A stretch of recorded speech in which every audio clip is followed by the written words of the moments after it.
मूल संविधान रे 395 आर्टिकल थिला। वर्तमान जो संविधान अच्छी से 448 आर्टिकल अच्छी। तेबे सबू आर्टिकल इंपोर्टाट नुहे। जो आर्टिकल गुड़ाक भेरी भेरी इंपोर्टाट मुझे आर्टिकल गुड़ा ही आलोचना करुच्ची। पार्ट 1 रे 10-20 आलोचना करी, पार्ट 2 रे सेमती 10-20 आलोचना करी। बास टोटाल 30-40 आर्टिकल ही सबकि ही बारंबार परीक्षा आसूची प्रश्न। चलतु एबे आलोचना करिबा आर्टिकल्स जहाँ उपराष्ट्रपति को रिलेट्स करुच्ची। आर्टिकल 63 एथिरे लेखा अछि वाइस प्रेसिडेंट, गोटे देश रे जड़े वाइस प्रेसिडेंट रहिबे बोली आर्टिकल 63 रे लेखा अछि। आर्टिकल 66 एथिरे उपराष्ट्रपति इलेक्शन प्रोसीड्योर लेखा अछि। आर्टिकल 69 एथिरे उपराष्ट्रपति ओथ और आफर्मेशन लेखा अछि, अर्थात शपथ पाठ व्यवस्था लेखा अछि। चलंतु आगु को जिबा। देखंतु यही वीडियो भेरी भेरी इंपोर्टेंट, तेणु शेष पर्यंत निश्चित देखंतु। आर्टिकल 74 एथिरे कौन लेखा अछि? काउंसिल ऑफ मिनिस्टर जहाँकि प्रेसिडेंट को उपदेश देवे। एठी गोटे कन्फ्यूजन काले आपण हेबे, सेति मु कौन करिछि ना सजै की लिखिछि। देखंतु एठी भी काउंसिल ऑफ मिनिस्टर, एठी भी काउंसिल ऑफ मिनिस्टर। भल कि देखंतु एठी भी काउंसिल ऑफ मिनिस्टर, एठी भी काउंसिल ऑफ मिनिस्टर। एठी जो काउंसिल ऑफ मिनिस्टर अछंती आर्टिकल 74 रे एमाने कौन करती उपदेश दियंती प्रेसिडेंट को। तेबे एठी जो काउंसिल ऑफ मिनिस्टर आर्टिकल 74 रे रहिले एमाने कहार काउंसिल ऑफ मिनिस्टर? एमाने होचंती प्रधानमंत्री काउंसिल ऑफ मिनिस्टर, जहा कि तांकर जो काउंसिल ऑफ मिनिस्टर हेड किए प्रधानमंत्री, तो एमाने कौन करती प्रेसिडेंट बा राष्ट्रपति को उपदेश दियंती। आर्टिकल 163 रे कौन अच्छी? एटा राज्य व्यवस्था कथा आलोचना करा जायछि जे राज्य रे जो काउंसिल ऑफ मिनिस्टर थांती एमाने राज्यर राज्यपाल को उपदेश दियंती। चलंतु आगु को। Article 76 attorney general. देखंतु भेरी इंपोर्टेंट आर्टिकल, बारंबार परीक्षा रे पड़ुची, तो ध्यान दियंतु। Article 76 attorney general. Attorney general के गोटे देशर हाईएस्ट लॉ ऑफिसर हेउछंती attorney general. Article 165 advocate general. एटा राज्य व्यवस्था कथा लिखा अछि। कौन? राज्य व्यवस्था कथा। Article 165 advocate general. Advocate general के कौन से राज्यर लॉ हेड के एडवोकेट जनरल। को आर्टिकल लिखा अछि? आर्टिकल 165। एटी गोटे बढ़िया इंपोर्टेंट जिनस मन रखंतु।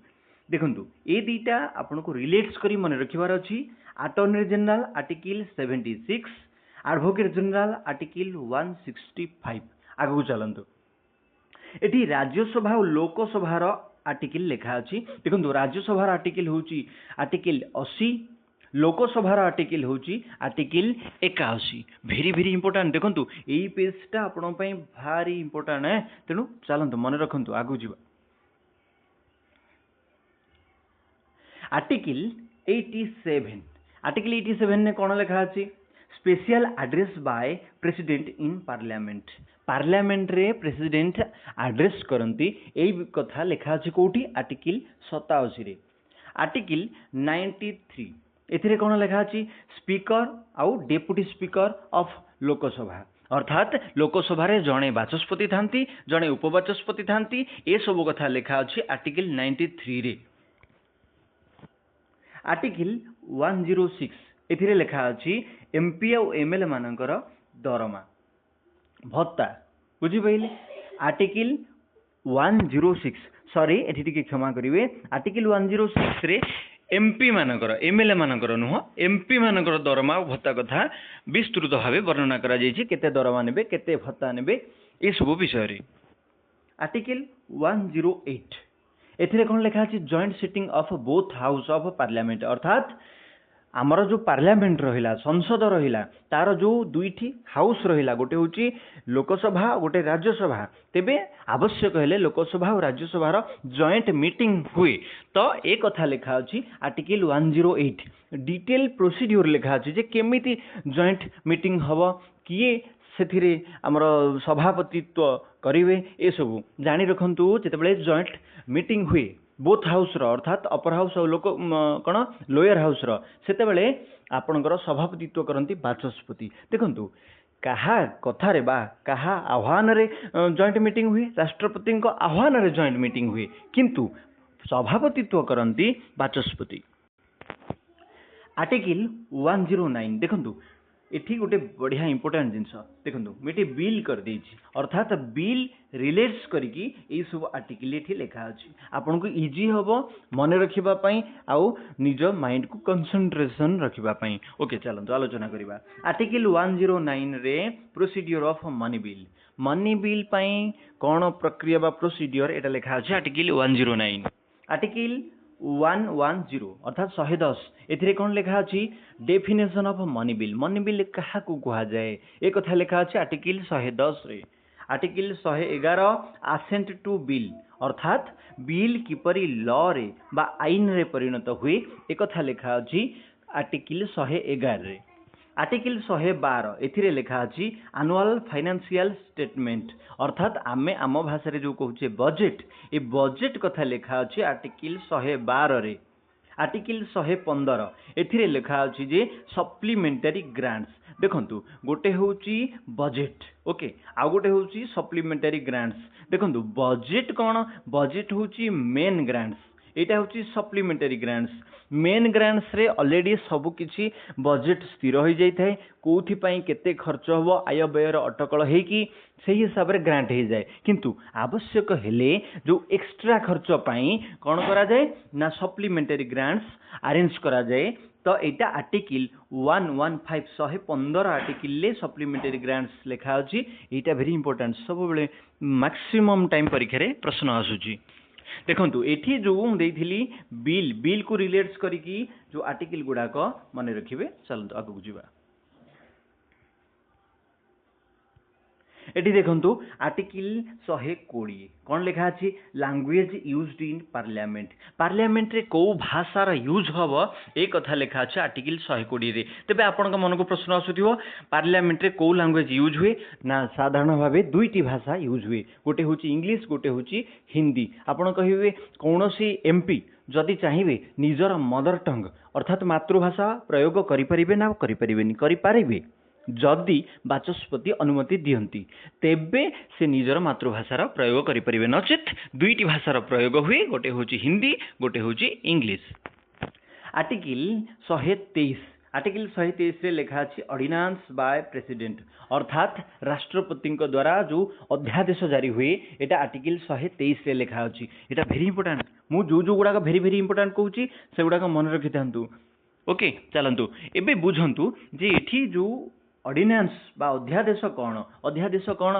जेते बेले हमर बजेट हुए बुझी परले अर्थात सॉरी बजेट कह जीवनी अधिवेशन कह जीव जेते बेले हमर दुईटी अधिवेशन बसे सेते बेले कौन हुए विभिन्न प्रकार आईनी कानून तर्जमा करा जाए आवश्यक ले बदलाव करा जाए तो ये सब करा जाए देखंतु जेते बेले हमर अधिवेशन बसी नाही मझी पीरियडटा दुईटी अधिवेशन रो मझी पीरियडटा सी समय जदी आवश्यक हैला आईनी कानून लगेबार अछि सेते बेले कोन करंती राष्ट्रपति निजे अध्यादेश जारी कर दियंती देखंतु ए जो राष्ट्रपति ऑर्डिनेंस जारी करंती तो आर वेटेज केते आर वेटेज पार्लियामेंट रे जेते बेले कोनोसी आईन बना जाए ताहार वेटेज जेते एटी ऑर्डिनेंस बना हला बेले जो आईन कानून बना जाए सेते बेले भी आर वेटेज सेते समान वेटेज ओके चलंतु नेक्स्ट आर्टिकल 124 एथिरे लेखा अछि सुप्रीम कोर्ट विषय डिटेल्स लेखा अछि आर्टिकल 124 रे आर्टिकल 214 रे हाई कोर्ट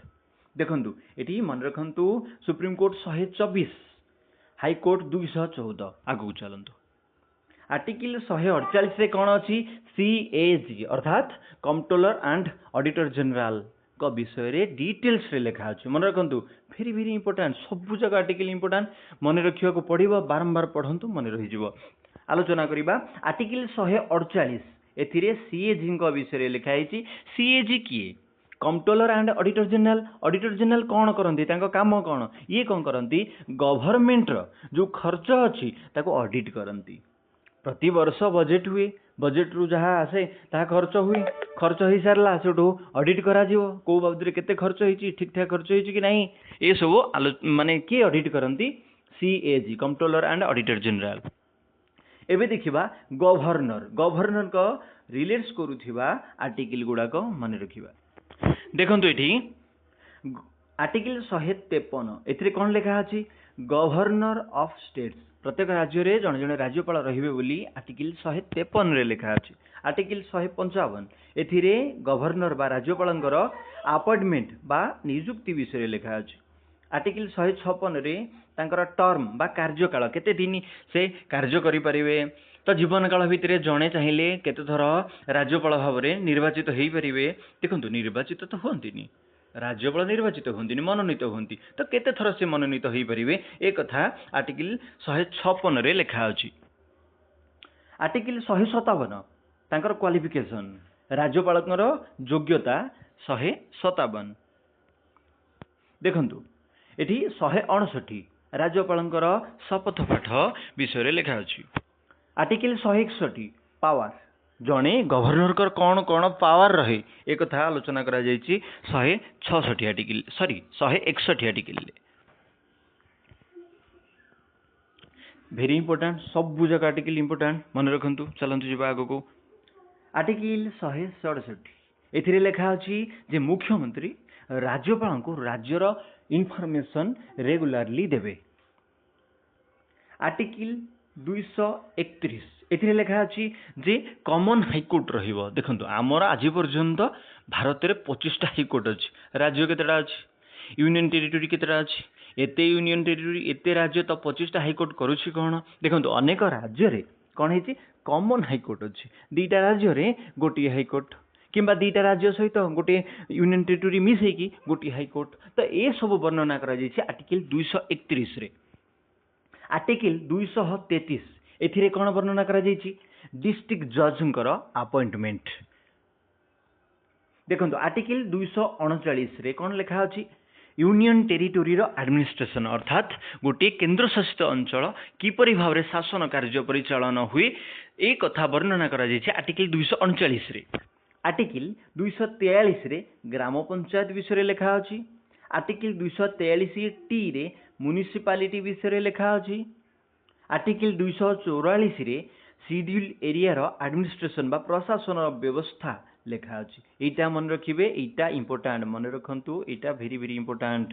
देखंतु आर्टिकल 244 शेड्यूल एरिया रो जोठी हमर आदिवासी माने रहुथिबे, हरिजन माने रहुथिबे, तो सेठी किपरि भाव रे प्रशासनिक व्यवस्था रहइबो एटा लिखा अछि आर्टिकल 244 रे। Article 279 A GST very very important. देखो इंपोर्टेंट लिखि दूची मन रखि था ये इंपोर्टेंट बोली GST 279 A. Article 280 finance commission important. Finance commission को article 280। Article 315 public service commission. देखो यहाँ राज्यर भी आउ यूनियन टेरिटोरी बा केंद्र शासित अंचल भी उभयर पब्लिक सर्विस कमिशन ए विषय वर्णना करा जायछि आर्टिकल 315 रे। मन रखंतु वेरी इंपोर्टेंट सब जगह इंपोर्टेंट। आर्टिकल 324 इलेक्शन कमिशन विषय वर्णना करा जायछि। आपण जानि पारुथिबे केते इंपोर्टेंट इंपोर्टेंट आर्टिकल सब लिखा अछि मन रखुथिबे। देखंतु नेशनल कमिशन एटा कोन नेशनल कमिशन। नेशनल कमिशन गोटे एससी नेशनल एससी कमिशन अछि, गोटे नेशनल एसटी कमिशन अछि, गोटे नेशनल बैकवर्ड क्लास कमिशन अछि। देखंतु SC national SC commission article 338, national ST commission article 338 A, national backward classes commission article 338 B. Very very important मन रखिबे। Official language देखंतु आमर जो राज्यर ऑफिशियल लैंग्वेज कौन रहिबो यूनियन टेरिटरी बा केंद्र शासित अंचल तार ऑफिशियल लैंग्वेज कौन रहिबो एटा को आर्टिकल ले लिखा अछि। एटा आपनकर जो राज्यर ऑफिशियल लैंग्वेज कौन रहिबो प्रत्येक राज्यर निज निजर ऑफिशियल लैंग्वेज अछि। आम ओडिसा रो ऑफिशियल लैंग्वेज ओडिया, केरल रो ऑफिशियल लैंग्वेज मलयालम। तो एटा स्थिर करा जाए को आर्टिकल हिसाब रे 345 हिसाब रे राज्य मानकर 345।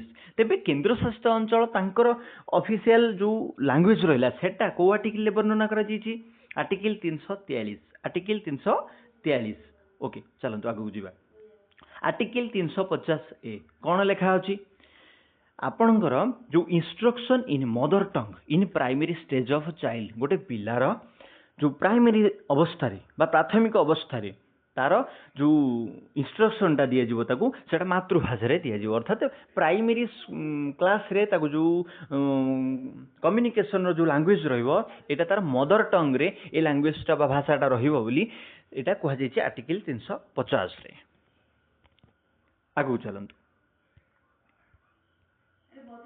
एमरजेंसी भेरी भेरी इंपोर्टेंट एमरजेंसी मन रखंतु एमरजेंसी विषय रे को आर्टिकल लेखा अछि एमरजेंसी टी तीन प्रकार गोटे national emergency state emergency financial emergency national emergency article 352 state emergency article 356 financial emergency article 360 मन रखिबे भेरी भेरी इंपोर्टेंट आर्टिकल 364 एथिरे कोन लेखा अछि स्पेशल प्रोविजन कोन पई ना पोर्ट आउ एरोड्रोम बा एयरपोर्ट पोर्ट कहले कौन बंदर एरोड्रोम कहले कौन आमर जो एयरपोर्ट रहिला तो एगुड़ाक जो तैयारी हबो तार परिचालना हबो एथिपई स्पेशली प्रोविजन करा जायछि आर्टिकल 364 रे ए सब कथा लेखा अछि।